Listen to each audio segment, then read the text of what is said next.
పత్రిక 11వ అధ్యాయం 6లో ఉంది, విశ్వాసము లేకుండా దేవునికి ఇష్టడై ఉండుట అసాధ్యము అని. దేవునికి మనం ఇష్టలం కావాలి అంటే ఫస్ట్ మనం దేవుని విశ్వసించాలి. ఎవడైనా దేవుని యొద్ద ఏదైనా పొందగోరినట్లయితే దేవుని యొద్దకు వచ్చువాడు ఆయన ఉన్నాడనియు తన వెదకు వారికి ఫలము దయచేయవాడనియు ముందు నమ్మాలి కదా అంటాడు. నమ్మాలి కదా బాబు, ఆయనను గురించి విశ్వసించాలా. ఏమండి, కొత్తగా వచ్చిన వాళ్ళకంటే ఆయన కార్యాలు తెలియదు.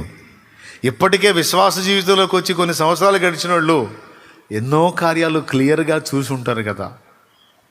కానీ ఆ కార్యాలను ఒక పక్క అనుభవించి మరో పక్క మర్చిపోతూ ఉంటారు. మన జీవితంలో మర్చిపోవాల్సినవి కొన్ని ఉన్నాయి, మర్చిపోకూడని కొన్ని ఉన్నాయి. వాటిల్లో దేవుని కార్యాలని మనం ఎన్నడూ మర్చిపోకూడదు. మళ్ళా వాటిని జ్ఞాపకం చేసుకోవాలి. మన ఇంటి వారికి వాటిని జ్ఞాపకంలోకి తేవాలి. మన పిల్లలకు కూడా వాటి గురించి అవగాహన కల్పించాలి. అరే బాబో, నేను సేవించే దేవుడు ఇంతటి బలవంతుడు, ప్రైజ్ ది లార్డ్. నా ఎడల ఇలాంటి కార్యాలు జరిగించాడు, ఆయన ఇలాంటి కార్యాలు నా జీవితంలో జరిగించాడు. ఇలాంటి పరిస్థితుల్లో నేను అసంభవం అనుకున్నాను, అసాధ్యం అనుకున్నాను. కానీ ఆయన వైపు కనులెత్తి ఆయనకు మొర్ర పెట్టినప్పుడు ఆయన నా పక్షమును కదిలి ఇదిగో ఈ కార్యాలు చేశాడని దేవుడు నీ ఎడల జరిగించిన కార్యాలని కథలుగా నీ పిల్లలకు చెప్పాలి. ఎంత మంచి అలవాటు. ఏం చెప్పాలి? నువ్వు చూసిన సినిమాలో సీరియల్లో కాదు, లేకపోతే వాళ్ళింట్లో ముచ్చటో వీళ్ళింట్లో ముచ్చటో కాదు. జీవము గల దేవుడు, ఆయనతో నువ్వు నడిచిన నడక, నువ్వు ఆయనతో కలిసి చేసిన ప్రయాణంలో నీ పక్షంగా ఆయన చేసిన కార్యాలని నీ పిల్లలకు నువ్వు అందించాలి. వాళ్ళ పిల్లలకు కూడా చెప్పమని ముందే బోధించాలి. భక్తులందరికీ అలవాటు ఉంది. దావీదు సొలొమోనుకు చెప్పాడు, లోకులందరూ వెళ్ళవలసిన త్రోవలో నేను వెళ్తున్నాను నా కుమారుడా సొలొమోను, నా తరువాత నా సింహాసనం ఎక్కడానికి దేవుడు నిన్ను కోరుకొని ఉన్నాడు.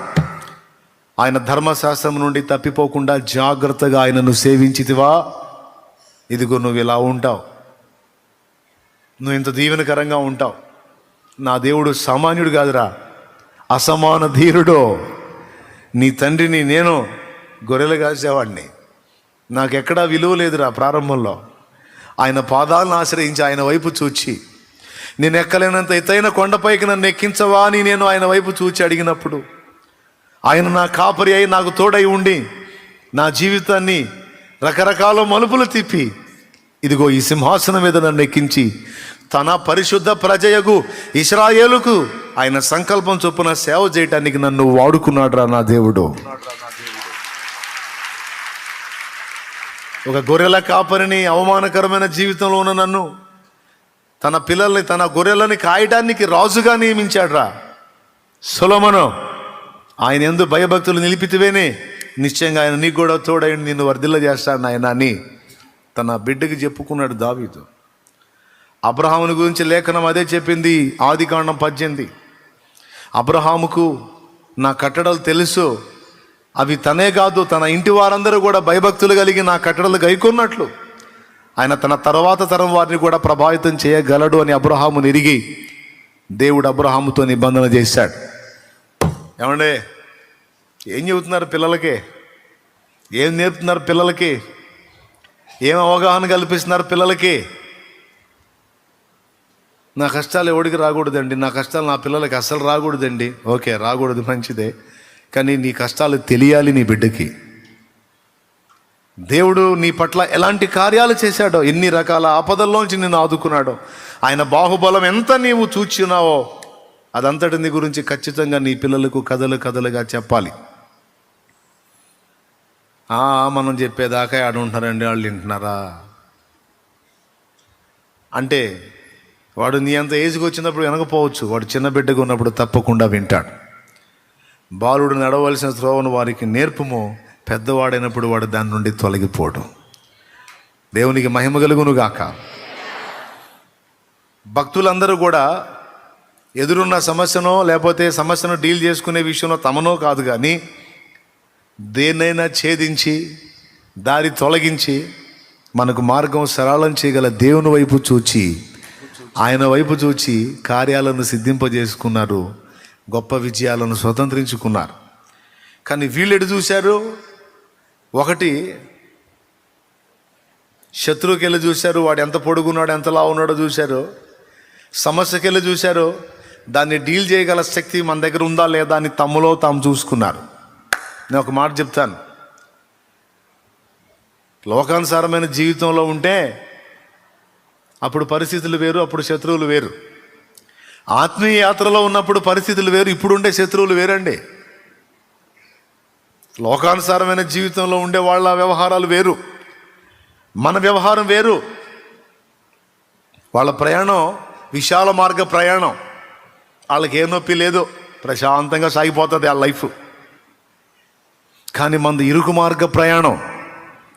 మనకి సుఖవంతమైన ప్రయాణాన్ని దేవుడు వాగ్దానం చేయలే, ఒక అద్భుతమైన గమ్యాన్ని వాగ్దానం చేశాడు. మళ్ళీ చెబుతా, మనకు ప్రయాణం సుఖం ఉండదు, అగసాట్ల మారి ప్రయాణం. మళ్ళీ చెప్పేదా, అగసాట్ల మారి ప్రయాణం. కానీ గమ్యం మాత్రం అద్భుతం తమ్ముడు, సూపరు. కానీ లోకస్తులు ఉన్నారే, వాళ్ళది అగచాట్ల మారి ప్రయాణం కాదు, అద్భుతమైన ప్రయాణం. ఎట్లనన్నా ఊరేగొచ్చు, ఇబ్బందే లేదు. కానీ గమ్యం మాత్రం ఘోరమైన నరకం. నీకు సుఖవంతమైన ప్రయాణం కావాలా, లేకపోతే అద్భుతమైన గమ్యం కావాలా? చచ్చాక చూసేది ఏం సంగతో కానన్నయ్య, ఈ బతికినందాళ్ళు ఏ నొప్పి తగలకుండా బాగా సాగిపోతే అంతే చాలంటావా? లేకపోతే కాస్త నొప్పి తగిలినా ఒక అద్భుతమైన గమ్యానికి చేరాలని ఆశ ఉందంటావా? ఏమంటావు? ఒక ముక్క చెప్పు. సుఖవంతమైన ప్రయాణం కావాలా, అద్భుత గమ్యం కావాలా? పెద్దగా అయితే అగచాట్ల మారి ప్రయాణానికి ఇష్టపడుతున్నావా? ఈ ప్రయాణంలో రకరకాల పరిస్థితులు నిన్ను ఎదుర్కొంటూ ఉంటాయి. ఏబూసీయులు వస్తారు, నెఫీలీయులు వస్తారు, అమాలేకీయులు వస్తారు, ఏమండి బిలాం లాంటి సోద బ్యాచ్ వస్తారు నీకు ఎదురు. రకరకాలు ఎదురు వస్తారు, రకరకాల పరిస్థితుల రూపంలో వస్తారు. ఎంత అంటే అడుగు సాగదేమో అన్నంత. అయితే ఒక్కటే, ఆనాడు ఇశ్రాయేలుకు దేవుడు నేర్పిన పాఠం ఈరోజు అభినవ ఇశ్రాయేలుకు మనకు కూడా అదే పాఠం. వారు నా వైపు చూడనందున వారు వాగ్దత్త దేశం చేరలేదు. వారు తమ స్వశక్తితో, సొంత జ్ఞానంతో, సొంత బలంతో అక్కడికి చేరదాం అనుకున్నారు, వారి వల్ల గాల. నా వైపు చూచిన కాలేబు యెహోషువలు మాత్రం అక్కడికి చేరారు. కాబట్టి ఈ ఆత్మీయ యాత్రలో మీ ప్రయాణాలు కూడా సజావుగా సాగాలి అంటే గతి లేదు, గత్యంతరం లేదు. ప్రతి అడుక్కి మీరు నా వైపు చూడటం ఒక్కటే మార్గం అంటున్నాడు ఆయన. జాగ్రత్త, చేతులు నొప్పులు పడతాయి, ఎందుకు పర్లేదా? కొట్టు, గట్టి కొట్టు.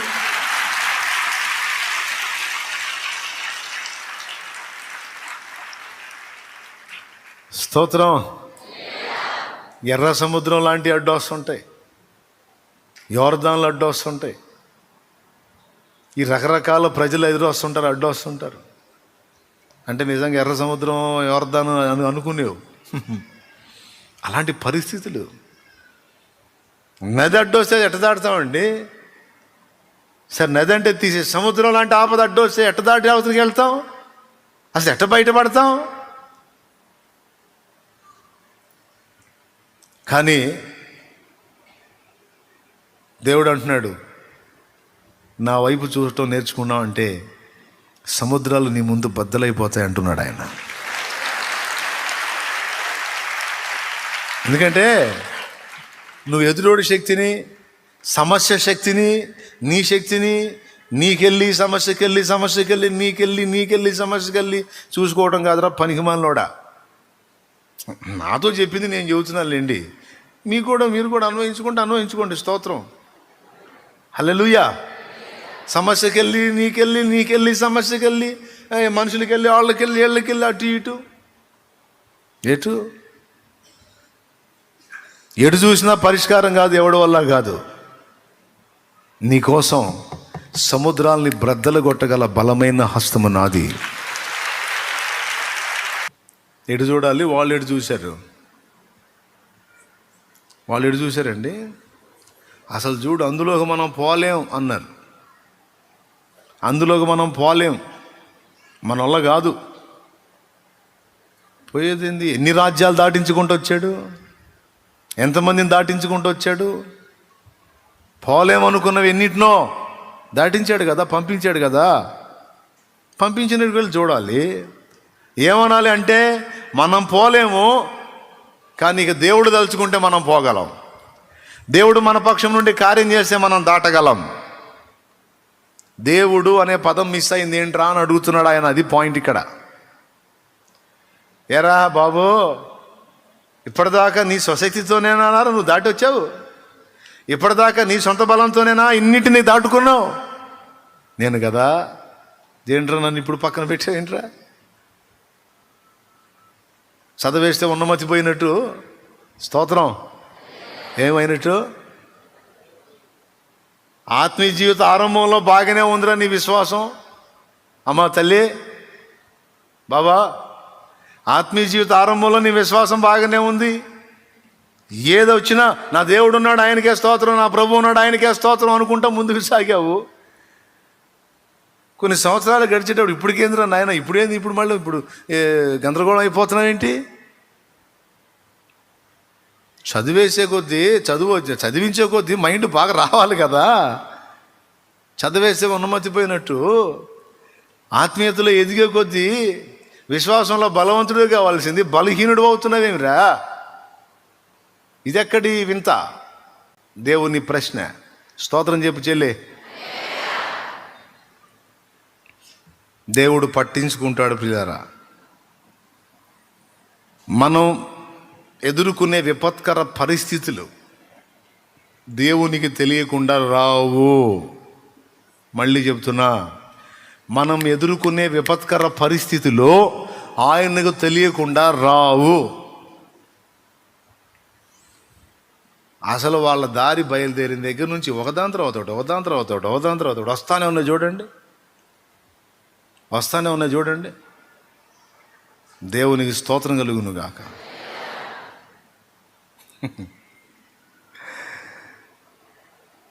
అన్నిటినీ ఆయనకి తెలియకుండా రానిచ్చాడా? ఆయనకు తెలియకుండానే వచ్చినాయి అవన్నీ.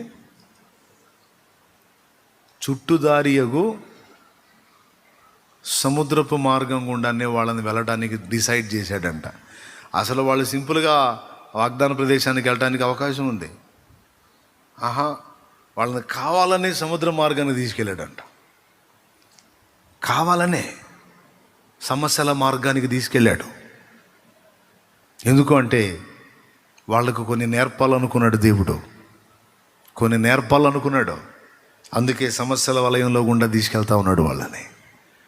ఈరోజు నువ్వు నేను మనం ఎదుర్కొనే విపత్కర పరిస్థితులు ఆయనకి తెలియకుండానే వచ్చినాయా? ఏమండి, ఇప్పుడు ఇక్కడ కూర్చున్న వాళ్ళు అందరూ ఎవరో ఒకళ్ళు, ప్రతి ఒక్కళ్ళు ఏదో ఒక వేదంతో నలుగుతున్నారు. అసలు నాకే ప్రాబ్లం లేదు, ఫుల్ హ్యాపీస్ అన్నోళ్ళు చేతులు ఎత్తండి. ఒకళ్ళంటే ఒకళ్ళు కూడా ఎత్తలా. అయ్యా ఉండాల్సినన్నీ ఉన్నాయి నాకు బాధలు అన్నోళ్ళు చేతులు ఎత్తండి. ఏ బాధ లేదా? ఏదో ఒక బాధ ఉందిగా, ఎత్తు మరి చేయొచ్చు. అందరు చేతులు ఎత్తారు కదా. అంటే సమస్యల వలయంలో గుండా వెళ్ళని వాళ్ళు అంటే ఎవరు లేరు. చిన్నదో పెద్దదో, నువ్వు మొయ్యగలిగిందో మొయ్యలేందో, మొత్తానికైతే వారానికి, 10 రోజులకి, నెలకి, 2 నెలలకి, 6 నెలలకి, 3 నెలలకి, 4 నెలలకి, గట్టి సంవత్సరానికి ఒకసారన్నా మంచి దర్శిస్తున్నాయి. అవునా? ఎబూసీలాగా ఒకసారి ఒక్కొక్కటి సమస్య వస్తుంది, ఎర్ర సముద్రంలాగా ఒకటి వస్తుంది, యోర్దాన్లాగా ఒకటి వస్తుంది. అమాలేకోళ్ళు, ఏ లేకోళ్ళు? అమాలేకీయులు. ఆ లేకీయుల్లాగా ఒక సమస్య వస్తుంది. ఫేస్ చేస్తున్నాం. ఇవన్నీ దేవుడికి తెలియకుండా వస్తున్నాయి అంటే నో, తెలిసే అనుమతిస్తున్నాడట. ఎందుకంటే ప్రారంభం నుండి ముగింపు దాకా వాళ్ళ ప్రయాణం మొత్తంలో వారు ఆయన కార్యాలు చూడాలి, ఆయన వైపు చూడాలి, ఆయనను వారు మహిమపరచాలి. మనం కూడా ప్రారంభం నుండి యాత్ర ముగింపు దాకా ఆయన వైపే చూడాలి. ఇది రూల్.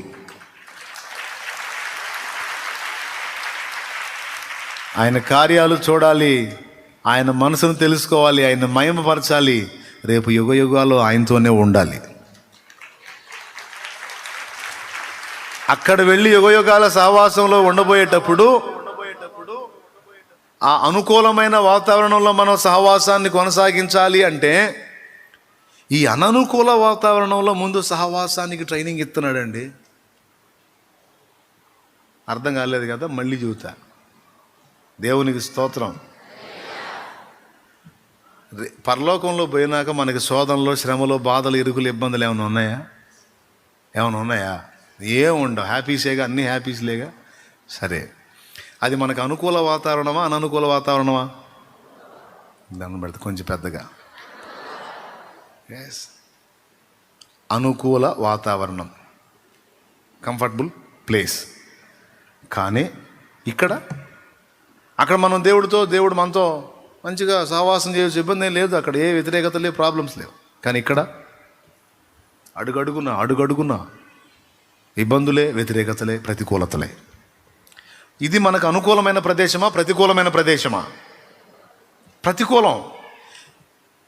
మనల్ని దేవుడి నుంచి దూరం చేయడానికి, మన దృష్టిని దేవుని వైపు నుంచి పక్కకు మళ్ళించడానికి ఎన్నో శక్తులు ఉన్నాయి ఇక్కడ. ఏమున్నాయి? ఎన్నో శక్తులు ఉన్నాయి. అవన్నీ మనల్ని దేవుని వైపు నుంచి పక్కకు మళ్ళించడానికి నిరంతరం దాడి చేస్తుంటాయి. ఇలాంటి ప్రతికూల వాతావరణంలో సైతం మనం దేవుని వైపు చూచి నడవటం నేర్చుకోగలిగినట్లయితే రేపు అనుకూలమైన ప్రదేశంలోకి పోయినప్పుడు మరీ నిశ్చయముగా ఆయన్ని హత్తుకొని ఉండగలం. దేవుడు నాలో రూపించినవి అవి నాలో రూపించడానికి దేవుడు ఏ వయసులో పెట్టాడో తెలుసా? సారె మీద. దేవుణ్ణి ఎరిగిన తర్వాత కాదు, నా బాల్యం నుంచే రకరకాల చేదైన అనుభవాల్లో గుండా చెక్కుతా వచ్చాడు నన్ను. ఇప్పుడు నాలాంటి ఒక వ్యక్తిని మీరు చూడాలంటే కష్టం. మళ్ళా ఇంకొక దైవజనుడు ఉన్నాడు, మరొక దైవజనుడు ఉన్నాడు. ఒక దైవజనుడు లాంటి సంపూర్ణమైన వ్యక్తిని మరొకరిని చూడటం కష్టం. ఎవరి పరిమళం వాళ్ళదే. ఎందుకంటే అందరి అనుభవాలు ఒకే రకంగా లేవు. ఒక్కొక్కళ్ళని ఒక్కొక్క టైపులో చెక్కుకుంటూ వచ్చాడు దేవుడు. అర్థమైందా? అలాగని మళ్ళీ ఈయనలాంటి ఇంకొకటి చూడలేం అంటే మళ్ళీ నాలాంటోడు ఇంకొకటి దొరకడు మీకు అని నేను అన్నాను అనుకో, ఆహా ఏం హెచ్చించుకున్నారా అని అనుకునే అవకాశం ఉంటుంది. కొంతమంది అభాగ్యులు ఉంటారు పాపం, వాళ్ళు నిరంతరం నాన్వేషంలోనే ఉంటారు. అందుకని చెబుతున్నాను. ఇప్పుడు ఈయనున్నాడు, ఈయనలాంటి మరొకరిని నువ్వు చూడలేవు. ఇంతమంది ఉన్నారు మీరు, ఎవరికి వాళ్ళు మీరు సపరేటే. నీలాంటి మరొకరిని నువ్వు చూడలేవు, మీరెవరూ కనుగొనలేరు. ఎవ్వరికి వాళ్ళ లైఫ్లు సపరేటే, వాళ్ళ అనుభవాలు సపరేటే, వాళ్ళ వ్యక్తిత్వాలు ప్రత్యేకమే.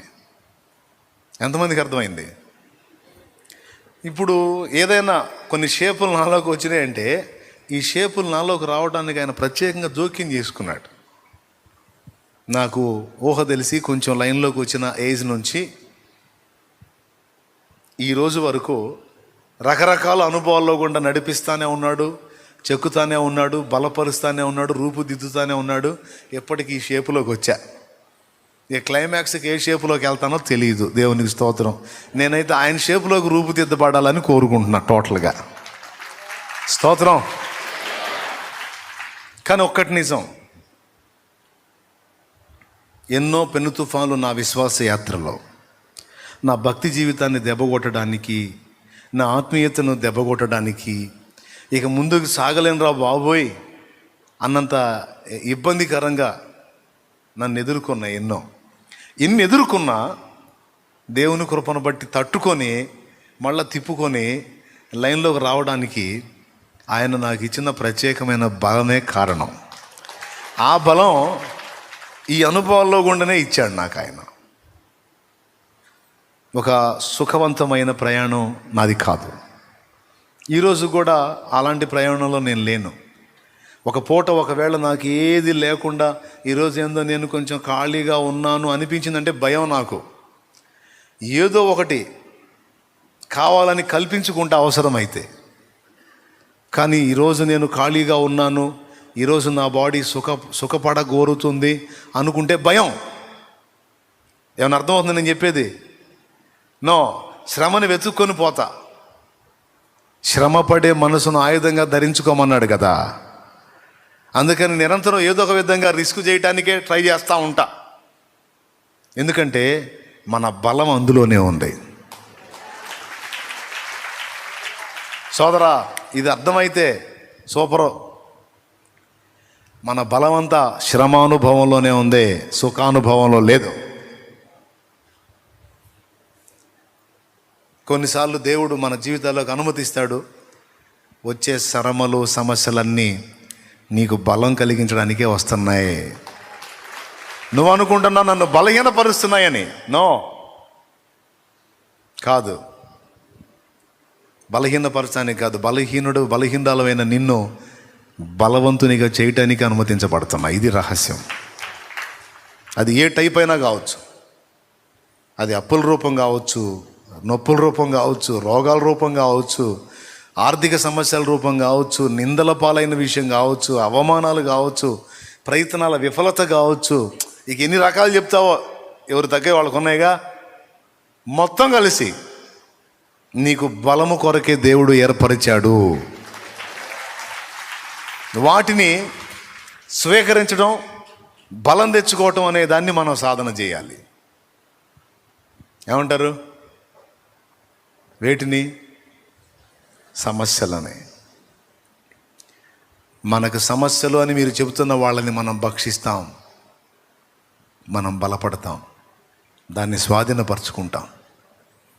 దీన్ని బట్టి అర్థం చేసుకుంటే ఇక మనకి అభ్యంతరకరమైన ఇబ్బందికరమైనవి ఏమీ లేవు. ఇది క్రైస్తవ జీవితం, అందులో ఉన్న ఆనందం. దేవునికి మహిమ. హల్లెలూయా. యేసయ్య బలమంతా కూడా శ్రమలే, పౌలు బలమంతా కూడా శ్రమలే. ఈరోజు నా బలం కూడా ఆ అగసాట్లే. చెక్కినాయి, మైండ్ని చెక్కుకుంటూ వచ్చినాయి, విరిగి నలిగిన అనుభవాల్లోకి తీసుకొచ్చినాయి. ఆకలి బాధ తెలుసు, వస్త్రహీనత తెలుసు, అప్పు బాధ తెలుసు, రోగపీడన తెలుసు, నింద తీవ్రత ఏంటో తెలుసు, అవమానం ఎదురైతే ఎలా ఉంటుందో తెలుసు.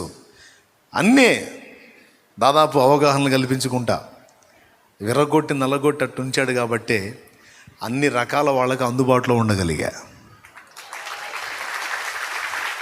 హల్లెలూయా. వీటిలో ఏది నాకు లేకపోయినా కష్టం, ఏది నాకు లేకపోయినా కష్టం.